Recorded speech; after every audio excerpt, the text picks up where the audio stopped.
Alhamdulillah, thumma salatu wassalamu ala rasulillah, nabiyina Muhammad wa ala alihi wa sahbihi wa man ihtada bihuda. Allahumma ighfir lana wa liwalidina wa liman lahu haqqun alayna wa li jami'il muslimin. Жалпы біз Рамазан айының қарсаңында тұрмыз. Рамазан айы, Құран айы, Құран түсірілген ай дейміз. Сол үшін Құран оқудың ерекшеліктері, Құран оқудың артықшылықтары жайлы жазылған бір хадистер жинағын оқысақ деп жатырмыз. Құдай қаласа бүгін аср намазынан кейін оқысақ, иншалла Рамазан айында сол тарауихтан алдын оқитын боламыз. Бірінші, Әл-Құрану вахиуллах. Құран бұл Алла тағаланың вахиі. Вахи деген бұл Аллах субханаху ва тағала пайғамбарларына, өзінің сүйікті пайғамбарларына жіберетін өзінің хабары деп түсінсек болады. Ан Аби Хурайра радиаллаху анху қала Расулуллахи саллаллаху алейхи ва саллям, Абу Хурайра жеткізген хадисте пайғамбар саллаллаху алейхи ва саллям былай деп айтты дейді: Ма минал анбияи набиюн илля уътия ма мислаху амана алейхи ал-башар. Яғни әрбір пайғамбарларға сол пайғамбарлардың қауымдары, халықтары иман келтіру үшін белгілі бір деңгейде мұғжизалар берді. Барлық пайғамбарға берді. Бізден 124 мыңнан аса пайғамбар өткен болса, соның әрбіріне Алла тағала мұғжиза берген. Неге? Өйткені мәселен бір адам келді, мен пайғамбармын деп айтса, оның пайғамбар екенін халық қаяқтан біледі? Оның пайғамбармын деп айтқан адамның бәрінің артынан еріп кете берсе, онда не болады? Мәселен, қазіргі заманның өзінде де кейбір адамдар өзін пайғамбармын деп жариялап жатқан қазіргі заманның өзінде адамдар шығады да. Онда не болады? Демек, әрбір пайғамбар жіберілген кезде жай адамдар, қарапайым адамдардың істеу қолынан келмейтін бір ауыр, Алла тағала тек қана пайғамбарларының қолынан ғана өзінің рұқсатымен беретін сондай бір мұғжизаларды береді. Сондай мұғжизаларды береді. Пайғамбар саллаллаху алейхи ва саллям әрбір пайғамбарда болды. Мәселен, Муса пайғамбарда әсет аяғы болды. Әсет аяғы болды да, әсет аяқты жерге тастайтын болса, үлкен жыланға айналып кететін еді. Яки болмаса, әсет аяқпен теңізді ұрған кезде теңіз қақ жарылған. Оның барлығын көзбен көрді олар. Бізге қазір бір ертек сияқты, бір сиқыр сияқты көрінуі мүмкін. Бірақ оның барлығын олар көзбен көрді. Кәдімде сол нәрсенің көз алдындарында орын алып жатқанын көрді. Яки болмаса, Иса пайғамбарда сондай Алла тағала қабілет, қасиет берді. Кез келген ауруды сипаласа жазылып кететін. Алапестер, жазылмайды деген ауруларды бір сипап жібердіңіз, жазылып кететін. Көз соқыр болды, тума көз соқыр. Көз соқырдың емін әлі ғылым тапқан жоқ та. Соларды әшейін бір сипалап жіберсе жазылып кететін, Алланың қалауымен. Тіпті өліктерді тірілтетін сондай бір қабілеті болды. Сондай бір Алла тағала мұғжиза берді оған. Дәуіт пайғамбар мәселен темірді алып келіп тұрып, темірді былай ұстайтын болса, ол кәдімгі қамырға айналып кететін болған да, қамыр сияқты. Өзінің қалаған форматында оны жасап алатын болған. Міне осылай әр пайғамбардың өздерінің мұғжизалары болды. Ва иннама кана аллази утиту вахян аухаху Аллаху илей. Ал менің нем дейді, мұғжизам дейді. Маған Алла тағаланың жіберген уахи дейді. Жіберген уахи, яғни Құран-ы кәрім дейді. Неге біздің пайғамбардың мұғжизасы ерекше? Өйткені қалған пайғамбарлардың мұғжизаларының барлығы өздерінің кетуімен кетті. Мәселен, Муса пайғамбардың әсет аяғын қазір біреу тауып алып, жерге қанша тастасаң да ол жыланға айналмайды. Ол таяқ Муса пайғамбардың қолымен ғана жыланға айналатын болған. Басқа ешкімнің қолымен ол жыланға айналмайды.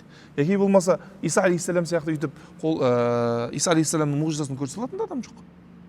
Тура сол секілді Алла тағала әрбір пайғамбарды жіберген кезде өздерінің мұғжизаларын бірге жібереді. Сол мұғжизалар кеткеннен кейін жаңа пайғамбарлардың кетуімен мұғжизалар да кетті.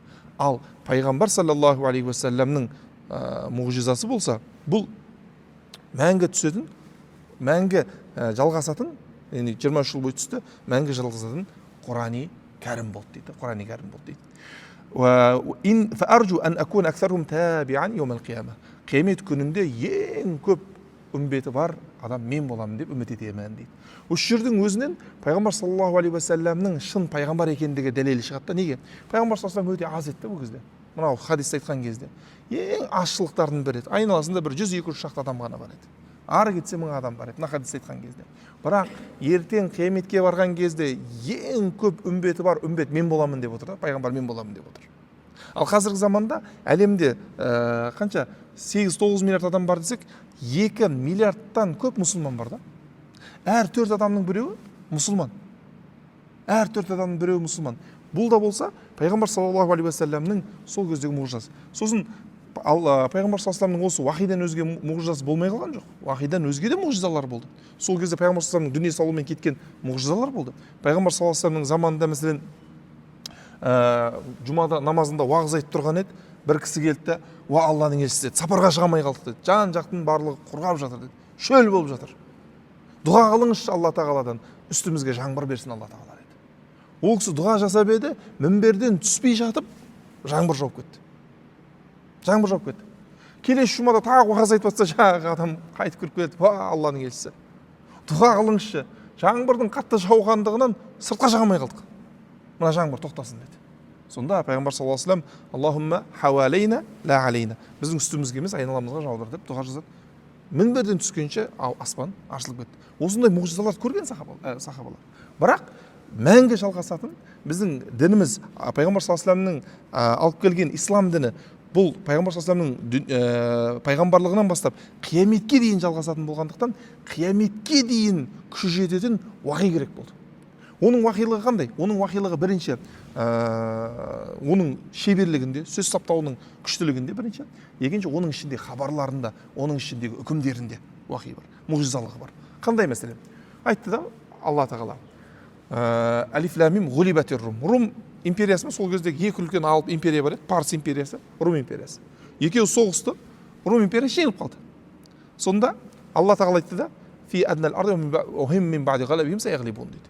Жақын уақытта, жақын жерде мынау Рум империясы жеңілгеннен кейін қайта жеңіске жетеді деді. Фи бид'исин, белгілі бір арзымаған санаулы жылдардың ішінде сондай болады деді. Енді сол нәрсе орын алмай қалса, екеуі бір-бірімен бітімгершілік болып кететін болса, пайғамбар саллаллаху алейхи вассаламның былай айтқанда өтірік айтып жатыр деп жұрттың бәрі үстінен күлетін еді. Бірақ қияметке дейін оқылатын кітапта мәлім болды, сол Рум империясы мен Парс империясы бір-бірімен соғысып, Рум империясының Парсы империясын жеңгені бәрімізге мәлім. Сондықтан да қияметке дейін келетін осы кітап маған берілді дейді. Екінші хадис عن واثلة رضي الله عنه عن النبي صلى الله عليه وسلم قال أنزلت صحف إبراهيم أول ليلة من شهر رمضان. إبراهيم عليه السلامның кітаптар берілген. Толыққаны кітап емес, бірнеше парақтан тұратын кітап берілген. Кітап емес, бірнеше парақтан тұратын уахи жіберілген да. Кітап деңгейінде емес, бірнеше парақтан тұратын. Ол қашан түсірілді десе, Рамазан айының бірінші түнінде түсірілген дейді. Бірінші түнінде түсірілді. وأنزلت التوراة لست مضينا من رمضان. Ал Таурат болса Рамазан айының 6 күні өткеннен кейін түсірілген дейді. وأنزل الإنجيل ل13 مضت من رمضان дейді. Ал Инжил болса Рамазан айының 13 күні өткеннен кейін түсірілген дейді. وأنزل الزبور ل18 خلت من رمضان дейді. Және Забур болса 17 күн өткеннен кейін түсірілген, 18 күн өткеннен кейін түсірілген дейді. Унзил ал-Құран ли 24 халат мин Рамадан. Ал Құран-ы Кәрім Рамазан айын 24 күн өткеннен кейін, яғни Қадір түнінде түсірілгенін баршамыз білеміз. Сондықтан да қараңызшы, мынау бізге Ибрахим алейхиссаламның кітаптары, парақтары түскен уақыт бар, Таурат түскен уақыт бар, Забур түскен уақыт анық, Инжил түскен уақыт анық, барлығы анық біздерге. Бірақ біз Қадір түні қылып дәл Құран-ы Кәрім түскен уақытты таңдап алдық. Неге? Өйткені Құран-ы Кәрімнің ұлылығы, Құран-ы Кәрімнің ерекше кітап екендігі өз жерден көрініс табады. Неге біз Инжил түскен уақытты Қадір түні қылып белгілеп берген жоқ Алла тағала? Неге Таурат түскен уақытты Қадір түні қылып белгілеп берген жоқ Алла тағала? Неге Забур түскен уақытты Қадір түні қылып белгілеп берген жоқ? Ал Құран-ы Кәрім түскен уақытты Қадір түні қылып белгіледі. Бұны Табарани риуаят еткен Хасан хадис.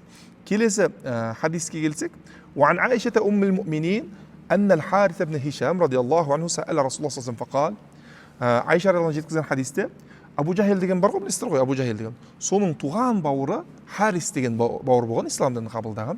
Сол пайғамбар саллаллаху алейхи вассалам келіп сұрады дейді да: "Я Расулуллах, кайфа яатикал вахи?" Сізге мәселен Құран-ы Кәрім аяттарын періштелер әкелді деп жатыр, уахи түсті деп жатыр. Сол қалай келеді деп сұрады дейді да. Сонда пайғамбар саллаллаху алейхи вассалам жауап берді. "Ахьянан яатини мисла салсалатил жарас ва хуа ашадду алей." Кейде маған мына қоңыраудың үні секілді келеді, тоқтаусыз келеді, өте ауыр болып келеді дейді да, өте ауыр болып келеді дейді. өте ауыр болып келеді. Тіпті мәселен түйенің үстінде кетіп бара жатқан кезде осылай уақи түсетін болса, түйенің белі майысып кетердей, түйенің аяқтары жерге кіріп кетердей, түйенің өзі қалтырап қалатын болған, жүре алмай талтаңдап қалатын болған. Солай түседі кейде дейді. Сол жаңағы үн біткен кезде мен маған не айтылғанның барлығын жаттап аламын да солай айтып беремін дейді.